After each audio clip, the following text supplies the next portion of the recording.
Can I ask you a question? Go ahead. You've been reading the news lately, right? Yes. Well, no, actually, not reading it. I don't read it much. The Catholic Church have been caught out. There's been a lot of instances where child pornography, child rape has been brought out to the light. What do you think about the instances of paedophilia, which has not been sort of stamped down on? And a lot of throughout the years, when we talk about Canada, when we talk about America, when we talk about Ireland, when we talk about Italy, France, the Catholic Church have been quiet. Australia have been very quiet when it comes to senior clergymen doing really, how are you? Not too bad. Doing really horrendous things to young children. What's your take on this? Okay, so you believe these are horrendous things? Of course. Yeah. So why do you follow a religion where your very founder had sex with a 9-year-old girl? Okay. Why though? If it's horrible. The issue with Christians today is, forget Islam, forget I'm a Muslim. Well, no, because I can't. Take me as a human being. Well, yeah, of course, you are a human being, but you come with a view, with a set of values, and you say these are horrendous things. You could ask me that. You could ask me a question after. You know what? It's not so much about Islam. Here's how it is, because you said they're horrendous things. Now, if you just came as a human being saying, what about this, what about that, in a neutral sense, that's one thing. But you came and said to me they're horrendous things. That means you have a value system. That means I can address your value system on your terms. You have a value system whereby your very founder did this to a little girl. Our value system says it's a crime and these men should be imprisoned. Your value system says, provided they marry these girls, maybe 4 or have them as slave girls, they can have sex with them and it's okay and good by Allah's will. That's why I'm addressing it. It is a crime and it is wrong and we should hang these men, but you believe in it. You're going to continue to preach? It's an answer. Yes, I've given you the answer, and I've said though, from your value system, how can you say it's horrendous? Why don't you leave Islam? The question that I asked you was, for hundreds of years, I would even say for thousands of years, when we look at Pope Innocence, when we look at all of them in the 15th, 14th, 13th century, when we look at all the popes, the horrendous crimes that they committed. Not all the popes, no. No, I'm talking, as I said, in the 15th, 14th and 13th century. The popes that existed at that time. And I could give you their names and exactly their You don't crimes. need to, I know what you're talking about. You know what I'm talking about, right? They didn't did they have sex with little girls? Is that one of the things they did? Orgies. Just tell me, did they have sex with little girls? Again, I'm asking you. If I was an atheist, they didn't have? Did they have, I'm asking whether they had sex with little girls. No, I'm not saying, I'm asking this gentleman. No, I'm asking this gentleman. Yes, that's what the point is. That's the point, yeah. So then, if they did, is that evil? To have sex with a little girl? What do you mean, depends? Depends? It depends. What is young for you? That's what I'm saying. Okay, if it depends on you. Okay. Okay. Yeah, guillotine. Yeah. What is young for Having sex, as Prince Andrew, she was 17. What is young for you? 17. Yeah, he's in the Prince Andrew, bro. What is young for you? Prince Andrew's like older than me. Well, hold on a minute. If I've not lost the thread, having sex with little girls is wrong. If these men did that, that's wrong. As I said, our religion is founded by the greatest man who ever lived. Who's your Jesus Christ? Who's your religion founded by? Okay, can we just... Who's your religion founded by? Islam? Why not? I'll tell you why. Why not? Can I talk? Yeah, but here's why. Here's why. What you're doing. I talk about here. I'll tell you what you're doing.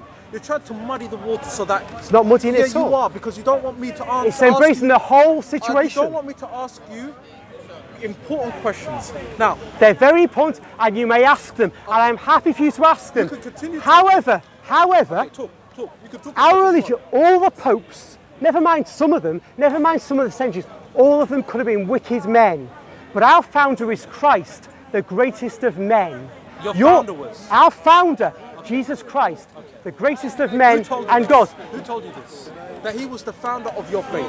Yes. Okay, give me evidence that he was the founder of your faith. Now, before I do that, if that's our religious position, if that's our religious position, it doesn't matter if all the successors were evil.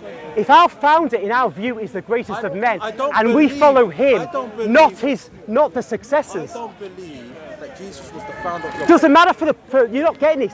Here's the point. If our religious teaching is that he's the founder of our religion, then that's not the point. Look. The point is this: the religious system. You're ascribing. Do you not understand what I'm saying? I understand what you're saying. Okay, good. Ascribing So, whether it's true or false, the starting point is, in my head, he is the founder of my religion. In my head, we have successors, the popes, right? The bishops. If all those successors are evil men, it doesn't matter in my religious system because I follow my founder in my religious system. Right, now that's the system. Now you come on to say he isn't really the founder. That's fair enough. But I'm distinguishing between my religious system and what you say is the reality. Look, either your faith is true and you're here to preach and to bring people to your faith, or what I believe in is the truth. Now, the only way both of us can communicate is through knowledge, through the truth. Now, if you hold on to this truth and the truth is coming from your mouth, please, let's put aggression to the side. No aggression. Yeah, I'm not here to argue with you. I'm not here to fight you. I want to know more about your faith. Okay, I know a lot about evangelical Christians, but in terms of Catholics, you're here to debate. Don't be it's not debate. Be disingenuous.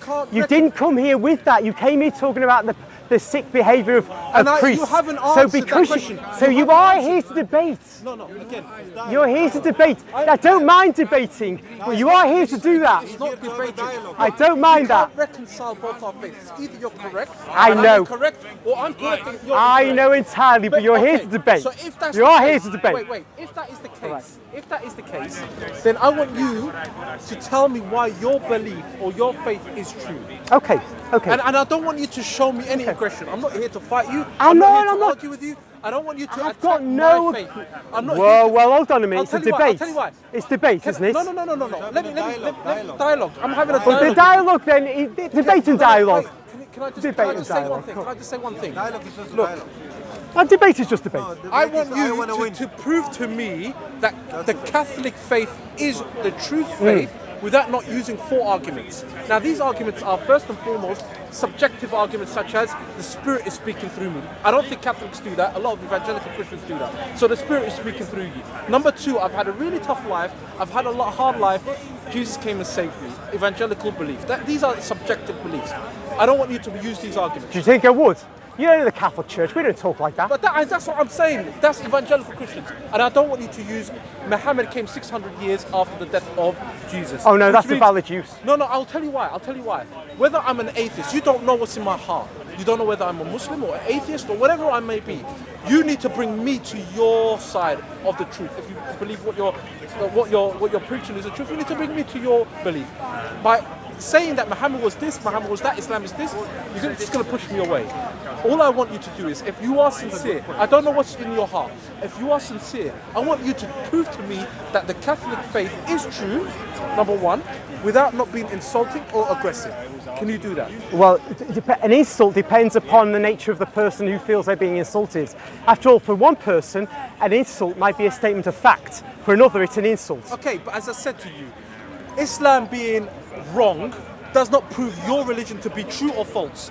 You need to prove to me your religion is true without not bringing other religions. Whether it's Hinduism, whether it's Islam or the Jewish religion, for them to be wrong doesn't make your religion wrong. Absolutely true. But in a person's head, their position is often based on their own preconceptions. Therefore, the demolition of preconceptions can help a person come away from falsehood into the truth. So this is a package, but I agree there is validity in taking things one step at a time. And I subscribe to the view that one can show the truth of Catholicism before addressing any other religion. Do that. What I would say though, when you engaged me, you started talking about horrible behaviour by some priests. As I said to you, I did not say that the Catholic faith or religion is bad because of ABC. I asked you a question. I said to you, what was the purpose of it?